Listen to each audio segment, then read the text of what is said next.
Welcome sa Dris TV. Kung interesado ka sa ganitong news, huwag kalimutang isubscribe ang ating YouTube channel. Maraming salamat! Welcome po ulit sa ating panibagong update tungkol kina Kim and Paolo Abilino. Sa bawat update natin, tatalakayin natin ang mga pinag-uusapan sa mundo ng social media tungkol kina Kim and Paolo Abilino. Kaya naman kung hindi pa po kayo nakasubscribe dito sa ating channel nako, i-click nyo na po yan and isama nyo na din ang bell button.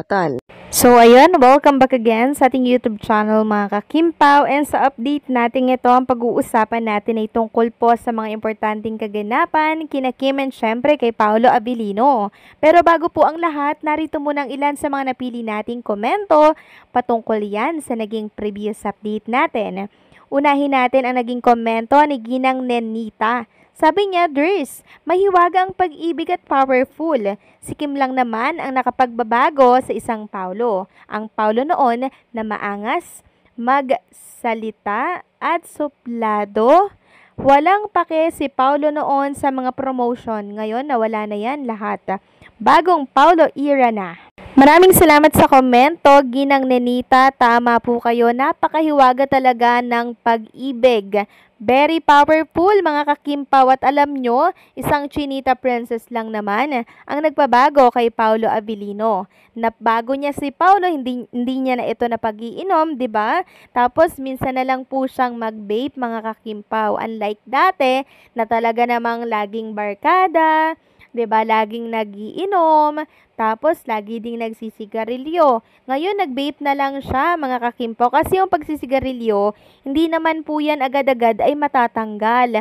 Kung baga ano po yan, slowly na tatanggalin yan sa katawan. Hindi po biglaan, kasi hahanap-hanapin po yan ng ating katawan. Ganun po kahirap alisin ang sigarilyo. Kaya bilang alternative, nagbe-vape na lang po si Paolo Abilino. At ang pangalawang komento ay mula naman po kay Ginang Edita Nadonza. Sabi niya, yes, nag-holding hands sila. Totoo na to, kilig na naman tayo, Super ganda nila, bagay na bagay. Kaya wala kaming sawang manood at marinig sa kaganapan nila. Sobrang nahanga kami sa kanila na wala tuloy ang stress namin, lalo na sa mga problema. Alam mo ba, ka-tenders, pag may problema kami, nood na lang kami sa series or movie ng Kim Pao or sa Showtime, kasi tawa ng tawa kami sa show na yon.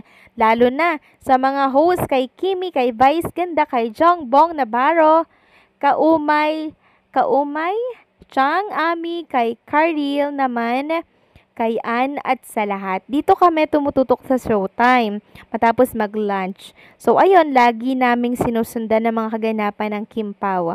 Love namin sila. Gustong-gusto namin na magkatuluyan ng Kim Pao. Yung may forever at magkapamilya at magkaroon ng anak na twins, the most awaited ng Kim Pao. God bless. So maraming salamat sa komento, Ginang Edita Nadonza. So nakakatuwa nga mga kakimpaw, Kasi perfect attendance po si Chinita Princess sa Monday hanggang Saturday. Talaga naman pong na-perfect niya po yun. Grabe, Ang happy ng heart natin kasi araw-araw po nating nakikita si Kim dito po sa It's Showtime. Alam naman natin na si Kim lamang po ang tinututukan ng ilan dyan. Aminin nyo. Totoo, Si Kim lang po ang sinusubaybayan nyo. Pero sulitin niya na yan, Kasi baka sa Lunes, baka back to basic ulit sila.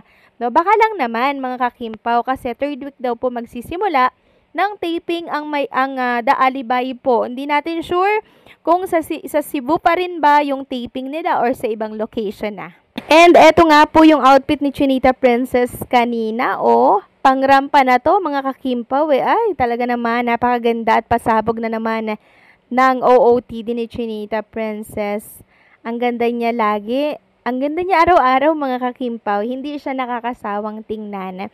Kaya yun yung dahilan siguro mga kakimpaw, kaya in lababo si Paolo Abilino dito kay Chinita Princess. And marami nga pong nagsasabi na yes, naka-perfect attendance daw si Chinita Princess. At sana daw next week ay perfect 6 times siya ulit daw dito sa It's Showtime para tuloy daw ang kasiyahan. Ako po, hindi natin sure yan kasi nga po merong taping nga si Chinita Princess sa The Alibay.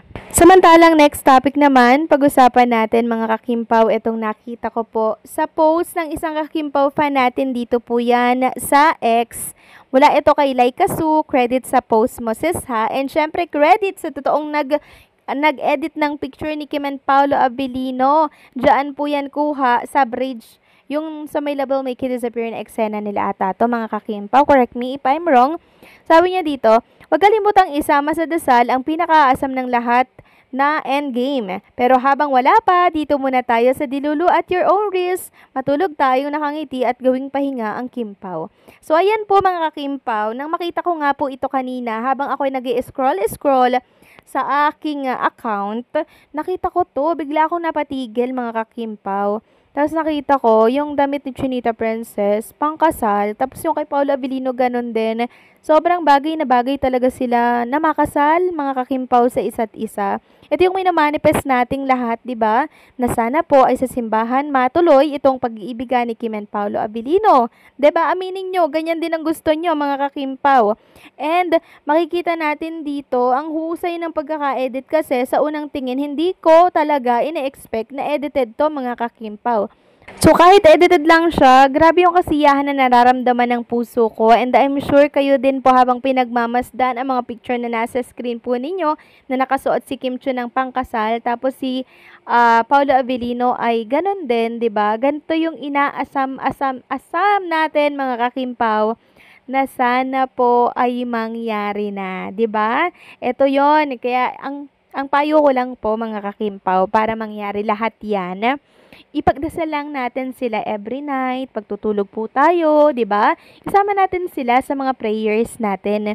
Kasi yung mga sama-sama daw na pinagdarasal, mabilis daw po yung dinidinig mga kakimpaw. Kaya ang suggest ko sa inyo, ipag-pray natin ito every night. Isama natin sila sa ating dasal pag matutulog na. Okay?